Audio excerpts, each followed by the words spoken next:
Electrocast. Cars say a lot about who we are. It represents freedom for a lot of people. This season on Drive, I'm going to talk to all sorts of different people. I looked at car names. Yes. And yes. I found all the car names that have science or astronomically it's inspired. Crazy. It's huge. It is. Yes, I happen to be CEO of Ford Motor Company. For me, it's all about cars, movement, and our mutual passion for things that get us around. This is Drive, and I'm Jim Farley. This episode is brought to you by Paramount Plus. Ewan McGregor stars as Count Alexander Rostov in A Gentleman in Moscow, the new limited series based on the best-selling novel. Stream it on March 29th with the Paramount Plus with Showtime plan. Visit ParamountPlus.com to try it free. Hold on to your butts. We are changing the course of history as we see it. That is what Wesley demands. Now, this affects Iris. Iris, where are you? What you feel only matters to you. I do not entertain hypotheticals. The world as it is vexing enough. Iris, I have a tip for you. Don't take drugs! Or whatever movies with Wesley and Iris. What up, and welcome to Or Whatever Movies. I'm your co-host, Iris, and I'm here with my older brother, Wesley. Today we're talking a movie from 2022, available on Netflix, Where the Crawdads Sing. Where the Crawdads Sing. I'm going to do this whole thing in a southern accent, you best believe. I think that your southern accent seems subpar to your other accents. You'll get into it. You'll get the hang of it. So what's better as an alternate title for this movie? Is it Forlorn Gump or Forest Swamp? Forest Swamp? Definitely Forest. Marsha's Murder Mystery. What is that new channel on like Lifetime or Hallmark? Murders, Mystery, and Marsha's? Is that a real thing? I added the Marsha's part. Oh, man. Where the Crawdads Sing. So I saw this movie back in July in theaters. In fact, I went to a dine-in theater in Miami. I was there for a conference because I was really excited about this. Not only had I been kind of following it, but I had read the novel, and I was a big Daisy Edgar Jones fan from Normal People. Did you have crawdads? Gator tots? Tater tots? Oh, you'd think in the dine-in theater in Florida they might have that, right? Gator skewer or something? But no, I had a burger and a margarita, and it was glorious. Just a night out away from the kids. Exactly. Not only a night out away from the kids, but a night out on my own with just me time, as cheesy as that sounds, is just so glorious. I remember I left Miami. I flew to Cincinnati, and I was driving my rental to Cincinnati proper, and I was like so giddy with my independence that I was like laughing and singing at the top of my lungs and like being generally pretty ridiculous in my rental car driving through the marshlands of Ohio. Was amazing. And yet still you were blasting and singing along to This Desert Life all the way, right? How did you know I totally had Counting Crows on? Yeah, dude, you were all Miss Robinson in your Cadillac Dream. Whoa, were you there? That's so weird. This in a way is a Counting Crows kind of movie, isn't it? In a way back kind of way? No, I mean, it's totally different. But no, this was like if Nicholas Sparks went off on his own and did like a dirty swamp movie, this would be it. And I do think that Crawdads aspired to a Notebook level romance, but I don't think it achieved it. Spoiler. Look, I tried to get Kelly to see this movie. It was based on the runaway worldwide bestseller, which we never read. And she never read, but it wasn't getting great reviews. And I don't want to like take away from the female filmmaking and writing team. And it was written by a lady, and Reese Witherspoon produced it. And it's a female-centric movie and all that good stuff, despite a heavy supporting male cast. But it wanted to be the kind of romance, dreamy. I expected it to be dreamy, like sort of Amelie, Beasts of the Southern Wild, kind of magical swamp. and it was just a little bit more Nomadland. And I fully expected her to like do that thing where on a regular basis over her like inner monologue, she goes and like floats in the swamp with her hair like all flowing out behind her and stuff. And gators don't touch her because she's a Disney princess. A Disney princess? Yeah, didn't you expect there to be a scene where she's floating in the swamp and contemplating life and looking up at the trees? Well, there was a lot of tree gazing. I could see how she could I can envision some kind of, was it Renoir that had the floating damsel? Come on, man. Monet was the lily pads. No, I'm talking about... You obviously couldn't play the role of Tate's dad who listens to Puccini on his fishing boat. Yeah, he was refined. He wasn't just like swamp trash. Right? You can't make assumptions about these swamp people. Of course she murdered that boy. Of course she did. She looks the type, that swamp thing. Like, look at her. Just look at the likes of her all out there on her own. She's horrific to look at in her like flour sack sundresses with the pretty patterns and delicately applied blush and perfect dental oral hygiene. Hideous to look upon.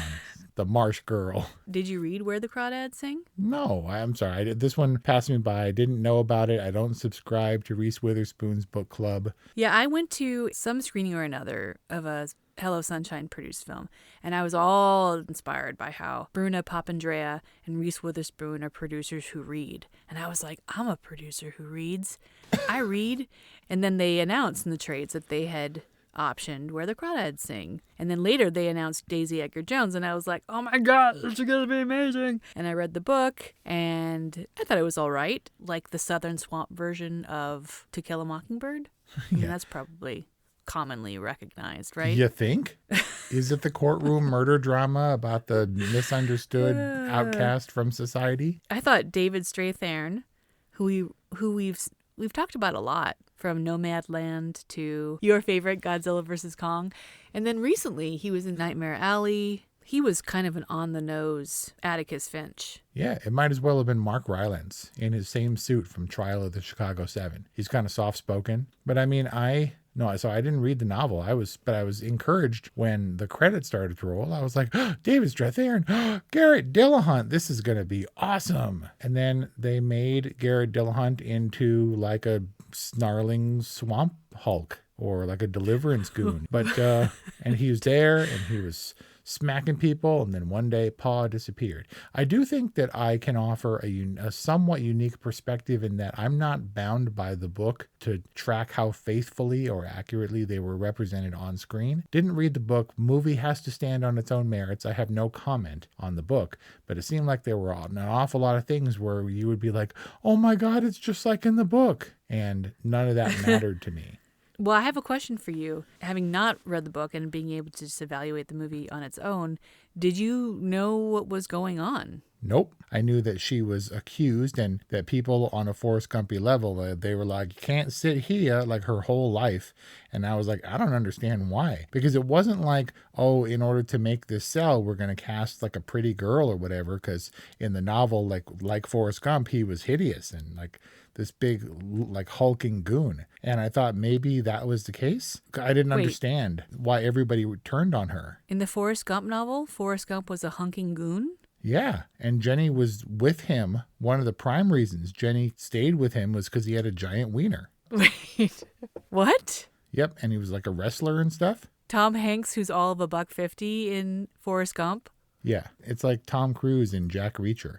Tom Cruise, all of 5'9", with his little heel inserts. And he's tough and fast and all, but Jack Reacher, as is more accurately portrayed on I think it's an Amazon show, is like 6'6" and like gigantic. Weird. Hollywood. They actually talk about his anatomy in the Forrest Gump novel, which, by the way, is it called Forrest Gump? Yep. Forrest Junk? Forrest Junk. For what you're asking, it was all pretty linear, and I didn't not understand that she was on trial for murder. I have to admit that for a second there, we incorrectly identified the murder suspect as Tate, and I was like, wait, Tate is the guy who died? And we were like, oh, wait, no, Chase. No, never mind. And so that made it a little bit confusing. You mean it was confusing that they cast two men who look very similar? Right. In Taylor John Smith and Harris Dickinson? And so when Chase showed up, I called him Fake Tate or Tater Not.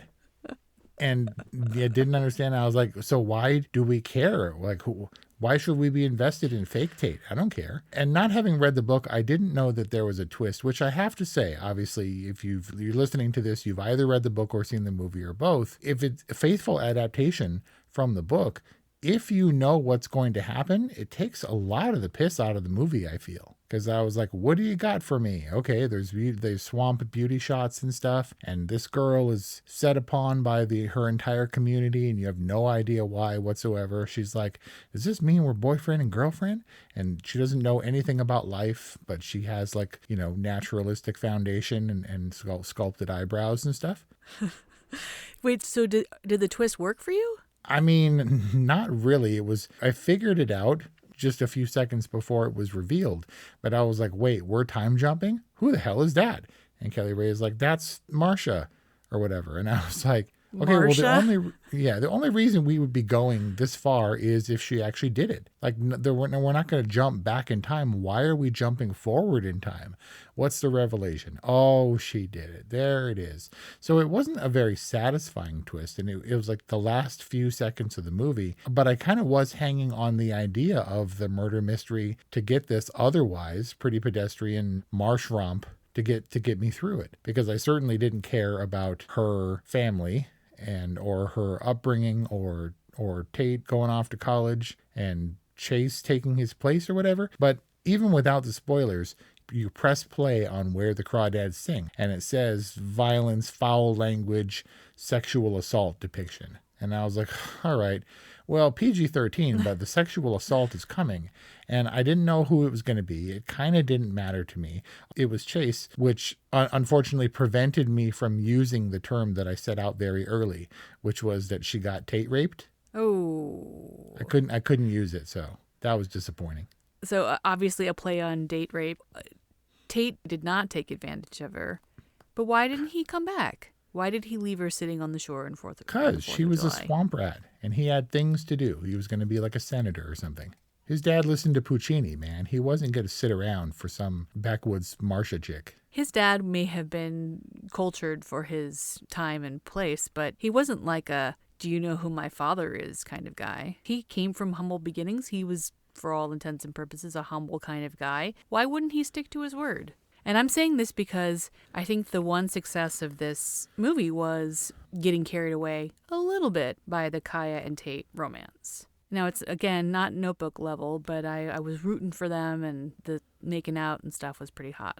I'm going to say that there's a proximity attraction thing that happens. She is attracted to the two dudes that on the surface don't treat her like garbage, like the rest of the town mysteriously does. And he knew that he was going off into a bigger, better world where there were other girls who were just as attractive, and he understood, or came to understand at least, that Marsha wasn't the end-all be-all of ladies as far as options are concerned, where she didn't have that perspective. You find people where you are. She had limited options. He found other options. Can't really blame the dude, although something stuck in him. You can take the boy out of the marsh, but you can't take the marsh out of the boy, and he came back for her ultimately because he knew she wasn't going anywhere. And their love, however, his love for her somehow is stronger, knowing that he's got options and yet he still chooses her. And he finds that they're, in terms of their life's ambitions, much more aligned than he is perhaps with these other college co-eds. But how do we excuse or how do we explain Chase's an education level relationship fraud? Like, why do men take relationships so seriously when they have no intention of actually? Is it just like they just love and they get caught up in the fantasy and they don't want to let it go, even though they're living completely double lives? Yeah, she was his like swamp side thing. She didn't have a cell phone or whatever. She didn't talk to anybody. So he can kind of keep her on the side, and she wasn't going to start mucking stuff up. Even though she did. She was like in school or she went and saw him, and he was like surrounded by his dudes and introduced her fiance. But even then, bewilderingly, she wouldn't hold Chase accountable.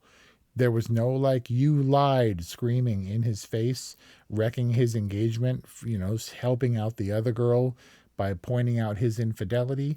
He punched her full on in the face, and she stumbled away with like a bruised face after hitting him with a rock and torn clothes when he was going to rape her. And the fisherman was like, I saw that girl right there. She definitely murdered him. Why wasn't she Why wouldn't she yell about the sexual assault to anyone who would listen? That dude, he was a witness with blinders on. He saw exactly the wrong thing. Maybe he saw what he wanted to see or what they would see from what they expect from the swamp girl. Sorry, I feel like in a way this is the concept of a woman writing men who are violent and oblivious and deliberate in their subjugation of women. And, it's fine. I didn't read the book, but it felt like, this girl was perfectly lovely and into her own thing where she loved stuff that nobody else loved. And still, the town folk all hated her. Hey, it's Kaylee Cuoco for Priceline. Ready to go to your happy place for a happy price? Well, why didn't you say so? Just download the Priceline app right now and save up to 60% on hotels. So whether it's Cousin Kevin's Kazoo Concert in Kansas City, go Kevin, or Becky's Bachelorette Bash in Bermuda, you never have to miss a trip ever again. So download the Priceline app today. Your savings are waiting. Go to your happy place for a happy price.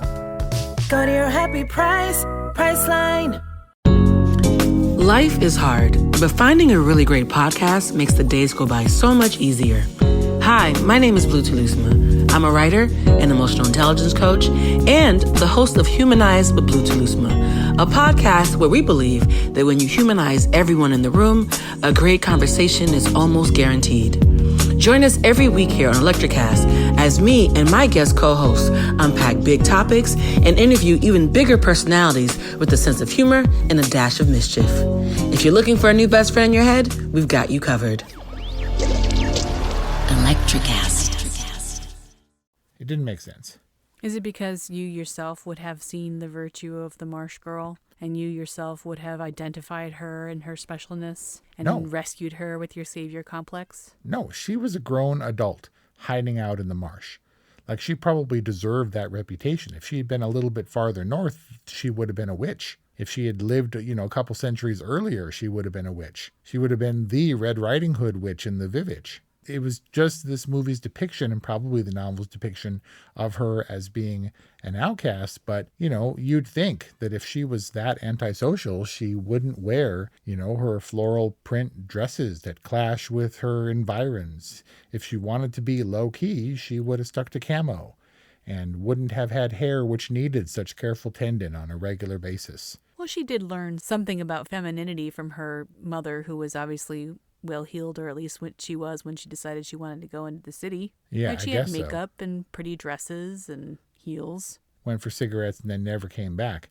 Yeah, she manifested the thing that her trauma, right? In her mom leaving her or whatever. And the mom left with zero regard for any of the children. So subsequently, all the children ran away. And by that, I mean literally ran away in an outsider's kind of way, because they would stumble out of the house and run off into the swamp without regard for their younger siblings. And when mom came back at the end, Kelly Ray was like, "Are you still mad at her?" And I was like, of course. There can be no redemption, even as much as she was an illusion for the mom character leaving and not caring what was going to happen to Marsha or any of the kids.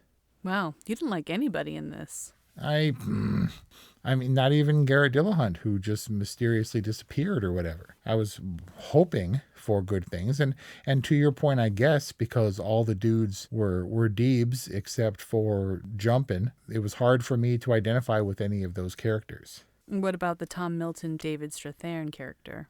Not really. He seemed like a function of the movie. He was there to coax exposition out of her because no one else could. She had her love thing with Tate and Chase, but other than that, she didn't really talk to anybody except her lawyer. He was more her sounding board. I could see how he was a function of the film. I could also see how he's some kind of idyllic personification of the law. In this movie, you're not supposed to side with justice. You're supposed to side with a different, more humanistic interpretation of justice. I mean, I do think that this film attempted to subvert expectations it actually drew some criticism for its depiction of the benevolent, peacekeeping Southern black person. Oh, man. And Jumpin' and Mabel have to endure some really horrendous verbal and physical abuse. Yeah, but they just turn the other cheek, no matter what. And so that drew some criticism. I don't really care to comment on that too much, except for the fact that it was not wholly rounded. I don't think these characters were. I didn't get a real sense of hominess or of authenticity to an environment that I have no familiarity with. Is this how it is down south, particularly in the 60s? Don't know. And in that sense, the film is almost portrayed as a true story or as something that had historically happened. I mean, I guess that's just to give weight to the fiction. But if it is supposed to be historically accurate representation of society at the time, I guess, what is it saying? That people are discriminatory and racist and afraid of what they don't know, just like today? Well, the key to Mockingbird is that it more closely tied together the themes of cultural expectation, that the black guy would be the one who would be most likely to have committed a heinous crime. Whereas Marcia, although I think she was meant to be in the Boo Radley role, there wasn't really any basis for it. They certainly didn't have evidence, at least as was presented in court. As they put it, no fingerprints is not an implication of guilt. It seems like your biggest gripe with this film is the Kaya character and how unrealistic it would be that she would be ostracized and marginalized and victimized, which I wonder, does that come down to the casting choice of Daisy Edgar Jones, who I thought was just so perfect for this on the surface? I think she looks great on film, and it's kind of her soulful face is something to watch, but I don't know that she is the character that would draw such ire from people. Like someone so unassuming, so unthreatening, and so pretty. I mean, maybe that was subverting expectation, considering she actually killed that dude in cold blood and then lied about it successfully. But it seemed that it was just meant to be a Hallmark movie-ish kind of thing where she's completely beyond doubt. And then, whoa, because this movie is edgy, won't that knock everybody out of their seats at the end? And I think they're really relying heavily on that twist, which was spoiled if you read the book. But there was a lot of eye-rolling between us during this movie. I wrote down some of the Southern colloquialisms. Like, Marcia, you can't just run away from every whip stitch. I don't know what that means. It's Kaya. Whatever. Because that's not her real name either. It isn't? No. It was like Catherine Zeta Taylor-Joy or something in the courtroom, right? You know, I wanted this movie to deliver hard on its promise of a courtroom drama. And we both thought the inevitability of the flashback, the revelation of who really killed it. Was it Tater Tot? Who came to her defense and killed that dude? Was it Jumpin' and then, disappeared into the marsh or whatever, never to taking that secret, everyone taking that secret to their graves and Southern Gothic kind of thing.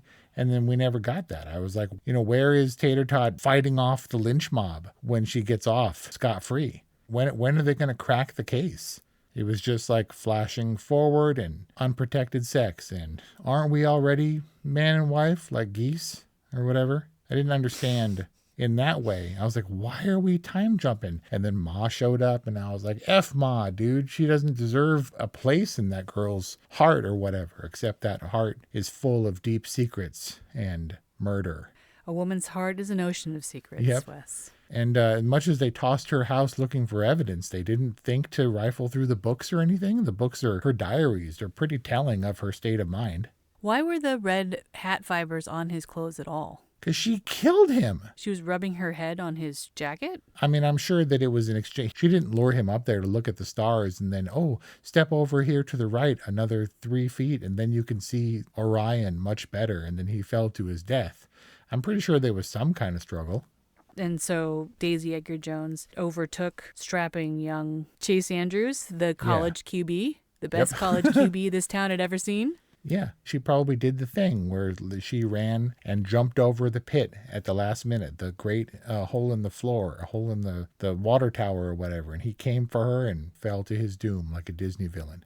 We don't know because we didn't see it. All we know is, look, there's a twist.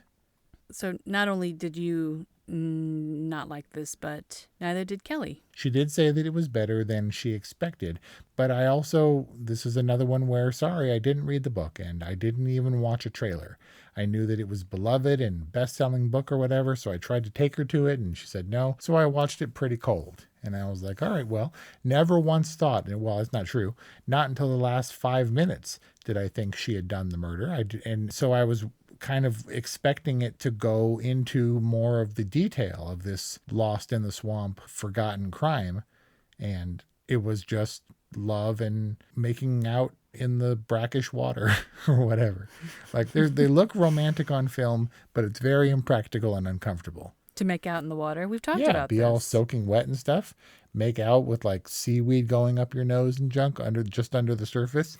I mean, I guess this movie looked great, and it was meant to be gritty and down in the dirt, and it kind of wasn't, man. That was one of our major talking points for Piranha 2, if you recall. They start making out underneath the water, kind of really inexplicably, just so that they can get piranha'd. Yep. To kill a swampin' bird. Yeah, the critter titles between the films and the books also serve to further connect them. And so your final rating of Where the Crawdads Sing is? It all comes down to expectation and delivering, and because I had no expectation, I was just kind of carried along. But it was a slow jungle cruise without the clever tour guide. If you're just going to hit me over the head with lackluster imagery and expect me to believe that this was the swamp rat that everyone reviled or whatever, then it was pretty thin. But it didn't piss me off, and that's extremely important. While I rolled my eyes of what it was trying to achieve and holding on to that PG-13 rating for dear life, like I wasn't furious. I've been way more furious at better movies that caused me to give them lesser ratings. And for that reason, I'll give the Where the Crawdads Sing a whatever rating. It wasn't enough, I think, because of its firm adherence to the book, which I didn't read. It didn't give me the necessary things that I needed for a self-sufficient movie. Sorry, Reese Witherspoon. I went on a cross-country road trip from California, and I think the farthest north and south we got was Florida. And we went on a swamp tour, and when we got to the swamp tour, it was like an airboat, you know? Yeah, one I of bet on those one. giant metal flat-bottomed boats with a huge fan on the back. Yeah. And when we showed up, the tour guy was literally like, "Y'all here for a swamp tour?" And we were like, "What?" And then that became like one of those, you know, just those callback quotes, like for the rest of the road trip was just like, "Y'all here for a swamp tour?" And what's your exiting statement again? The really weird one where you fade into the background? Oh man, I shot Marvin in the face. That's right. This was like my get the party started Y'all ready phrase. for a swamp tour? Y'all here for a swamp tour? And I was ready for this swamp tour. I was really excited. And I feel like it was like a Disney-fied version, and then you just like sit very quietly and patiently as the whole thing just runs through its course. That's kind of how Where the Crawdads felt. Yeah. Where crawdads would actually sing a chorus? Like, do crawdads sing? They only did when they died, right? What? I didn't hear that. I just heard you run if Pa ever gets too unwieldy to reckon, you run off to Where the Crawdads Sing. And I was like, okay. And then she reiterated it later. They sing when they die? Yeah, isn't the idea that lobsters and shellfish and stuff, when you like steam them, they like scream? Yeah, that's just a anthropomorphization kind of thing. I don't know, man. There's a question about this movie. Like, what makes this movie so Disney-fied? And I honestly believe that there are some people who cannot tell the difference of why a movie is good or not as good. Consider another better Garrett Dillahunt movie in Winter's Bone. Not completely thematically different. And it just worked so much better where this, felt like a much lighter Disney version. It got a little sterilized in translation, and I think a lot of that is embodied in just kind of how clean and pristine and innocent Kaya is presented. And so it felt like a very passive viewing experience for me. I didn't feel particularly immersed, and I unfortunately did go in with high expectations and I was kind of bummed, right? I mean, I think I wanted this movie to succeed, and I really wanted to see Daisy Edgar Jones succeed in this role because she had such a stunning debut in Normal People. But nevertheless, the goodwill from Normal People did not carry over. So are you giving it a boring? Yep, a boring. And that is our discussion on Where the Crawdads Sing, available on Netflix, the #1 movie on Netflix at the time of this recording. We reference a ton of movies in this review. Why? Because we have a ton of episodes at orwhatevermovies.com or wherever you get podcasts. 200 plus of new releases and your movie favorites. We also take movie favorite requests. So if you're so inclined, go to Patreon, become a movie friend, and request a film for us to review. Here at Or Whatever Movies, please send us a voicemail or send us a text, 818-835-0473, or whatevermovies@gmail.com. Thanks for listening, and... Adios, y'all. No. And what do you say in the South? Well, we better head on out. And you just shot Marvin in the face. We'll see you next time. Electricast. Welcome to the Candle Power Hour. Come with us backstage behind the scenes of show business spanning over 4 decades and bringing you the experiences that can only be told by the people who were there. Our guests are from the A-list, the F-list, and everyone in between. Get set for some of the most insane, hilarious, and inspiring stories you will ever hear. I'm Mercury. And I'm Diego. Your host for the Candle Power Hour. Introducing the Deep Leadership Podcast. Leadership is a people business. That's the philosophy of your podcast host, John Rennie.